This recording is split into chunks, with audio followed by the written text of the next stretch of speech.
Okay, now for episode 9 of Public Trust Review.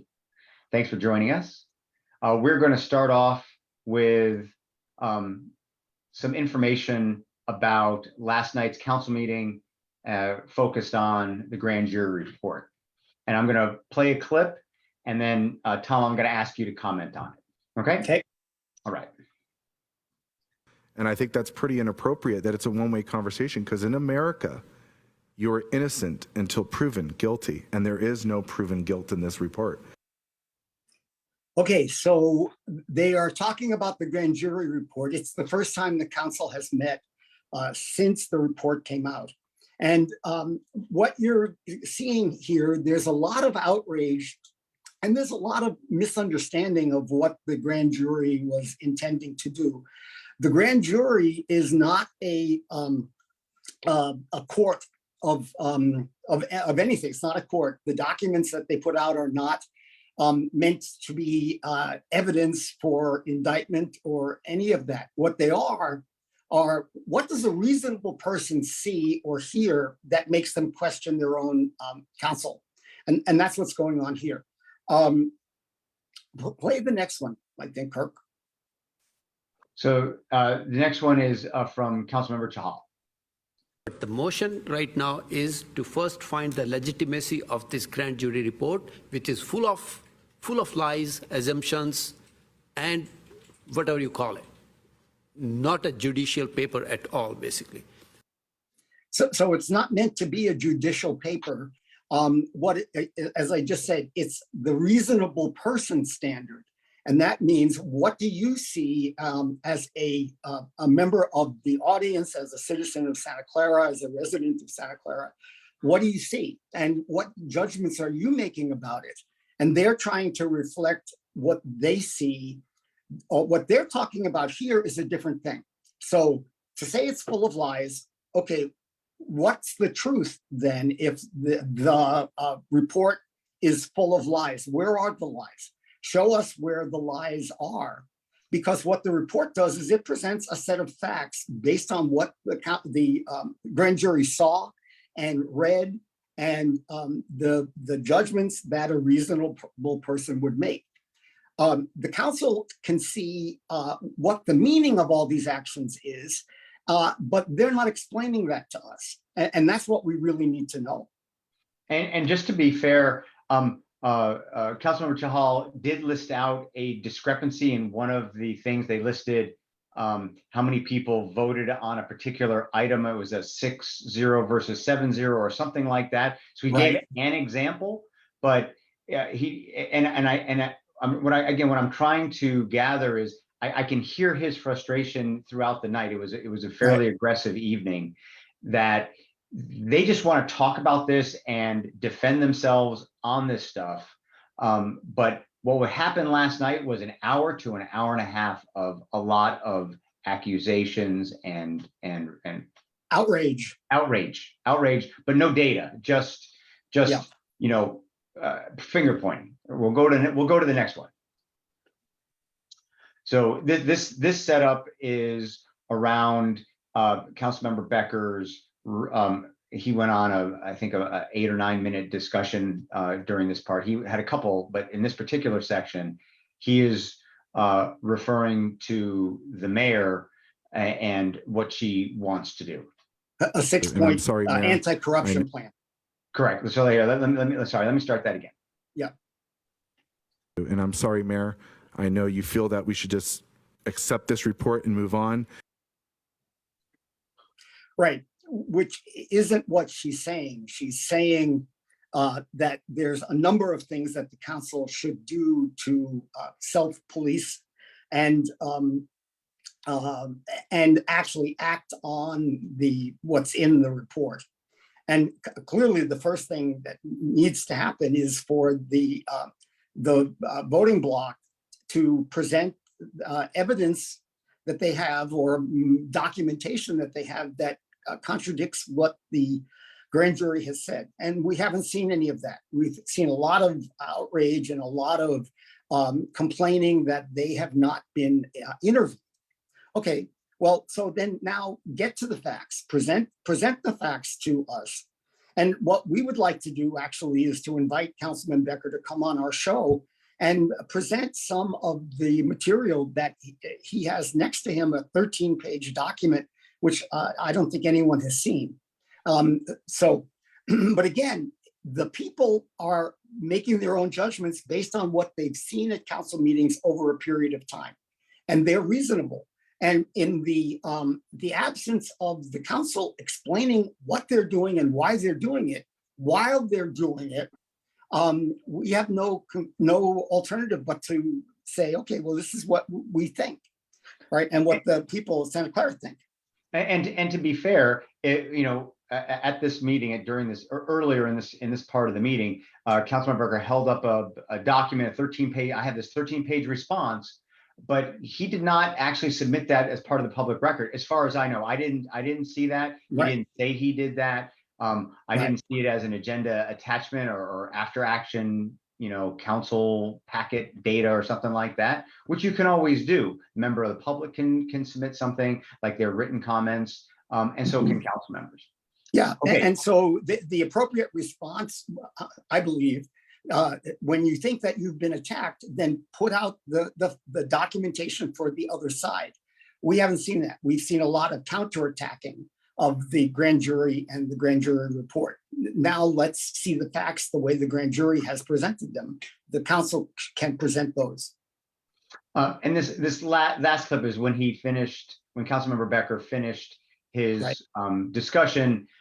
He paused and said this. Because we need to set the record straight. I am tired of the lies and the misinformation that is being fed to this community just because some people can't get their way. And by the way, it's not the 49ers trying to control the city council, it's Lisa Gilmore. That was really uncalled for, honestly. It's also inaccurate. The mayor is one of two people who continue to vote against the voting bloc. The voting bloc has control of the council. That's the way it works. And again, what we see here is every time Councilmember Becker addresses the public, he winds up attacking Mayor Gilmore. And they're attacks that are really in violation of what the city council's standards are, which we'll show you in a second. So he's engaging in negative campaigning, right? Which is, of course, the other person is really horrible. These are all the things that the person has done, most of which are overstatements, understatements, leaving out the facts. Positive campaigning is when you focus on your own qualifications and you focus on the accomplishments that you've done while you've been on the council and your knowledge and experience. We rarely hear that. We hear from Councilman Becker, his approach generally is this negative campaigning. Even the slogan, right? Becker is better, is in comparison to the mayor. So why is he better? Why is she worse? Okay. And these are the behavioral standards for council members, whether they're running for office or whether they're not, right? So telling the truth is what it says here, giving complete, factual, unbiased information to colleagues, public, and the press. What we tend to see people doing is concealing, fabricating, overstating, understating, denying the truth, spinning it, and leaving out context. And we see that particularly during campaigns in the materials and during this campaign in the materials. So we want to show you what you've been seeing. This has been major criticism of Mayor Gilmore, turning a $20 million budget into a $27 million deficit. And online, you can see in the next two, these are the materials that are being put out against Christian Palekia and against Larry McCulloch. And what they do, go back to the Christian McCulloch one. So what they're doing is they're saying, okay, both of them, they are being supported or proposed or put forward by the mayor. And all they can say here is, she did, this 27 million to 20 million, and they're going to do the same thing, right? Again, what's the truth of that? Well, the way I understand it, the truth is that when the new city council took over 2 years ago, there was, and Mayor Gilmore had created a $50 million surplus. And in the 2 years that the council majority has been in charge, it has gone to a $27 million deficit, which is the result of all of the council members voting. The voting bloc approved 2 budgets during those years, and is now in this situation. So I don't think it's accurate, and I think it's an overstatement and without context to say that this is the major criticism of Lisa Gilmore. The other thing just to mention is the whole thing about how disruptive she is to the council and how much of a dysfunction there is on a council. Well, as I see that, that's very much the result of all of the council members, and particularly the ones who are most critical of and do the most personal attacks against someone, and that is the voting bloc against the mayor. But they're in charge, and they've been in charge for 2 years.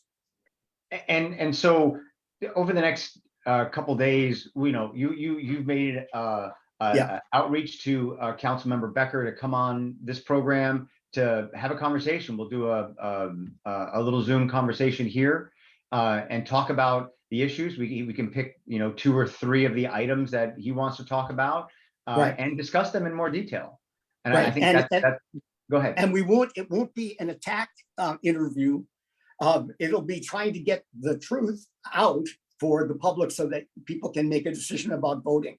And I think that's also important just to say, while all of this is going on, people still have to make their own decisions, but above all, make a decision to vote. That's the critical thing here. All right, well, we are a little bit ahead of time, so why don't we just close today, and tomorrow is our regularly scheduled time at 1:30. And one of the reasons we continue to broadcast on Facebook Live and then we post to YouTube is because we don't have any substantial YouTube subscribers.